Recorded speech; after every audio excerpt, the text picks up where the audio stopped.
consiga, para que a gente consiga entender, né? Quando eu falo aqui em cima que a gente precisa fazer, né, o dado, né, que é a demanda recebida à luz, né, da referencialidade teórica, metodológica, técnico operativa, e é assim que a gente faz estudo de caso, e colocando questionamentos àquele dado, né, como ele é nos apresentado, a demanda que a gente recebe, e aí a gente começa a entrar já numa fase aí de realmente construção, né?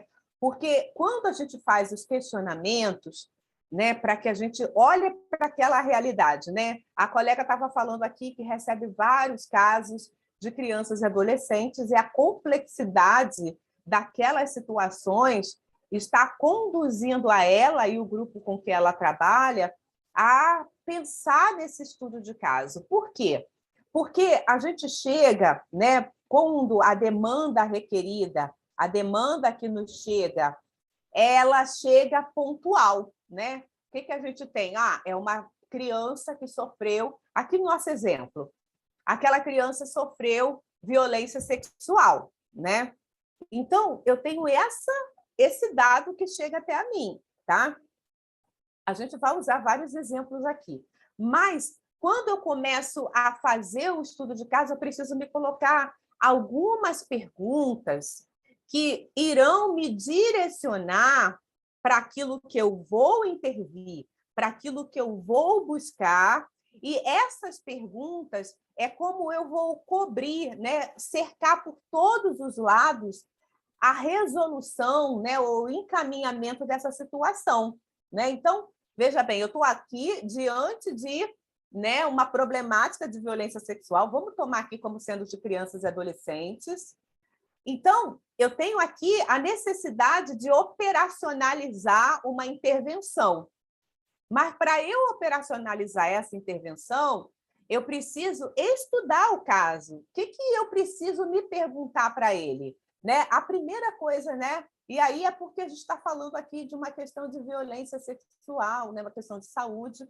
A primeira coisa que precisa ser feita são os procedimentos de saúde, né? Assim, essa criança já passou pelos procedimentos de saúde, sobretudo, né, se tem as situações, né, que tem os coquetéis que precisam ser empregados, né, se houve realmente a conjunção, né, se houve, né, ali alguma agressão, né, e aquelas situações que às vezes ficam de hematomas e traumas que ficam não visíveis, né? Então, eu preciso, ainda que foi só um roxinho, não, precisa passar pelos procedimentos de saúde.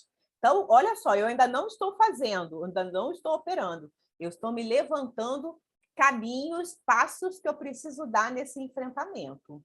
Então, a primeira coisa é isso. Isso aqui também não é um protocolo, tá, pessoal? Assim, o que vai ser? Isso aqui é um estudo de caso de uma assistente social. Eu estou ali com um caso, posso estar até com outros profissionais. Que pergunta que eu faço que é pertinente para o serviço social? Né? As pessoas sempre me falam isso. Cláudia, eu estou lá com uma equipe multidisciplinar, tem um médico, tem um enfermeiro, tem um fono, tem um nutricionista, aí está lá, eu como assistente social. O que eu faço de pergunta? De pergunta não, né? Assim, a pergunta que eu falo é para o caso, né? Para o dado. Mas assim, o que eu coloco que é papel do serviço social, né? Então, assim, obviamente que a gente espera que os próprios profissionais de saúde também entendam, né? Mas a gente lida com muitas realidades, né?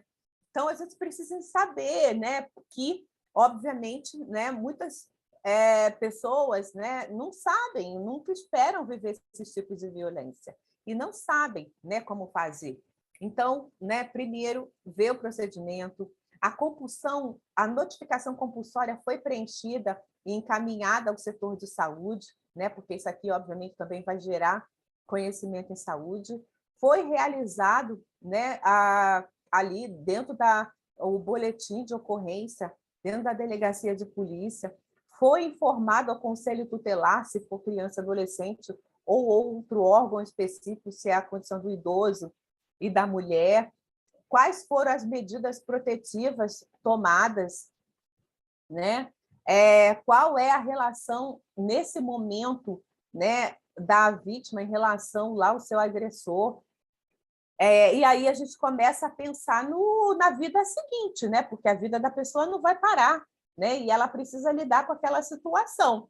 Os traumas psicológicos, obviamente, serão enfrentados, né, pelos colegas da psicologia, mas a gente precisa dar uma estruturação, né, de reinício de vida, né, de recomeço, depois daquele episódio tão traumático, né? A gente precisa pensar no planejamento para a condução da vida da vítima após o episódio, para a sua segurança e bem-estar, né? Quais são os direitos sociais que ela pode acessar, né, que é inerente a essa situação, né? E deixa eu ver se tem mais coisa aqui para baixo. Então, quando, por exemplo, né, numa situação de violência sexual, a gente faz esse tipo de perguntas, a gente pode até dizer, foi feito, ok, né? Então, isso aqui eu não tenho mais que me preocupar, né? Foi o checklist. Isso aqui também foi feito? Ok, não tenho mais que me preocupar. O que não foi feito ainda, né? Então, a gente precisa direcionar.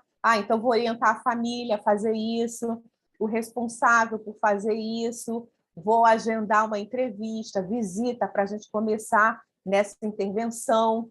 Então, assim, a gente precisa ter, a gente não vai saber nunca de tudo, pessoal. Isso nós não tem profissional que saiba de tudo, né? Pode ter doutorado, pode ter pós-doutorado, mas a gente tem sempre alguma coisa a fazer, né? A aprender e a saber o que deve fazer naquelas situações. A nossa questão é essa, como a colega falou aqui, a gente busca conhecer cada vez mais para diminuir, né, as possibilidades de erro ou de deixar faltar alguma coisa para os nossos usuários. Mas a gente precisa ter minimamente, né, ali as informações orientadas, e isso daqui, obviamente, porque eu estou falando isso aqui porque eu já li, né? Eu já estudei, então eu sei que nessas situações tem que pensar isso. Mas pode ter outras variáveis, outras leituras que vocês já agregaram, que vocês vão colocar. E, a partir daí, vocês vão traçar os encaminhamentos, né, do que precisa ser feito. Veja como já está diferente, porque, né, o estudo de caso me abriu aqui os horizontes do que eu tenho que fazer. Então, agora vou operacionalizar, né, aquele estudo, né, por meio da intervenção, fazendo uso de todas esses questionamentos, né, esses elementos que eu levantei que eu, enquanto assistente social, preciso fazer. Né? E depois de eu ter feito tudo isso, eu vou ter aí dados, elementos para criar uma interpretação e análise, e aí eu vou fazer a redação final. Mas veja como a minha redação final, se eu tiver que fazer um laudo, um relatório social, até indicar um parecer, olha quantos elementos eu já tenho, que é diferente daquele ponto de partida que eu tinha, né? Eu só tinha a situação o quadro instaurado, mas eu me coloquei pela base teórica que eu tenho, né, as informações que eu disponho de uma série de situações que eu preciso estar encaminhando para essa situação, tá?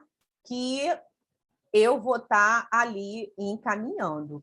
Então, muda a condição, porque aqui tem conhecimento sendo empregado. Conhecimento empregado para eu levantar esses elementos aqui e conhecimento que eu vou produzir a partir desses elementos que vão me dar indícios, né, mais robustos, não mais a demanda inicial, não mais aquela demanda que eu tinha ali do ponto de partida. Mas agora uma série de intervenções foram feitas e quando eu sentar para fazer a minha redação, eu não vou pegar também os meus dados, né, digamos assim, do meu backstage, né, da construção do meu estudo social. Eu vou pegar um dado elaborado, né, um dado, eu não posso produzir o mesmo dado bruto que tinha aqui, porque agora eu já tenho uma interpretação e análise que eu construí.